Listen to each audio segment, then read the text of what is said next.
बिस्मिल्लाहिर्रहमानिर्रहीम। अस्सलाम वालेकुम। तबस्सुम व्लॉग में आप सबको खुश आमदीद। मेरी दुआ है कि अल्लाह ताला आप सबको खुश रखे, अपने हिफ्ज़ व अमान में रखे, आमीन।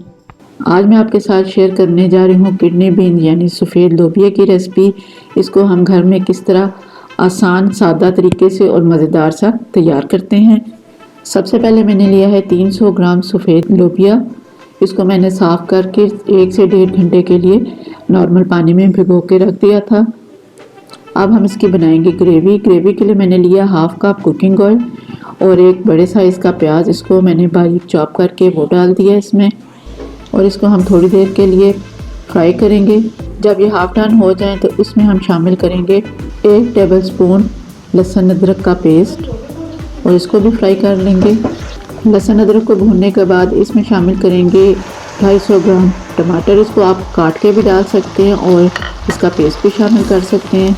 इसमें हम शामिल करेंगे 1 टीस्पून नमक, 1 टीस्पून सूरख मिर्च पाउडर, हाफ़ टीस्पून हल्दी, हाफ़ टीस्पून ज़ीरा पाउडर और 1/4 गरम मसाला पाउडर। इन सब चीज़ों को भी हम दोबारा से अच्छे से भून लेंगे। थोड़ा सा पानी शामिल करके हम इसको दानेदार तैयार कर लेंगे। जब मसाला अच्छे से भून जाए, दानेदार हो जाए और इसका तेल सेपरेट हो जाए तो इसमें मैं शामिल कर दूंगी 2 गिलास पानी, क्योंकि लोबिया को भी हमने पकाना है, गलाना है।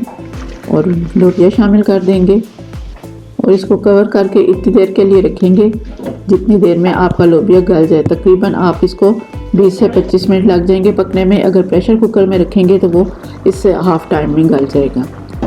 जिस वक्त आपका दाल अच्छे से नरम हो जाए तो इसको आपने चूल्हे को कर देना है ऑफ। अब हम इसको करेंगे डिश आउट। बहुत ही सिंपल, आसान, सादा सी मगर बहुत ही मज़ेदार सी रेसिपी है। आपने इसको एक दफ़ा ज़रूर ट्राई करना है और अगर रेसिपी पसंद आए तो इसको लाइक और शेयर ज़रूर कीजिएगा। चैनल पर नए हैं तो सब्सक्राइब करना ना भूलें। प्रोटीन का बहुत बड़ा ख़जाना है, इसको आप ज़रूर बनाइएगा और अपने बच्चों को खिलाइएगा। हरे धनिया और हरी मिर्च के साथ इसको गार्निश करेंगे।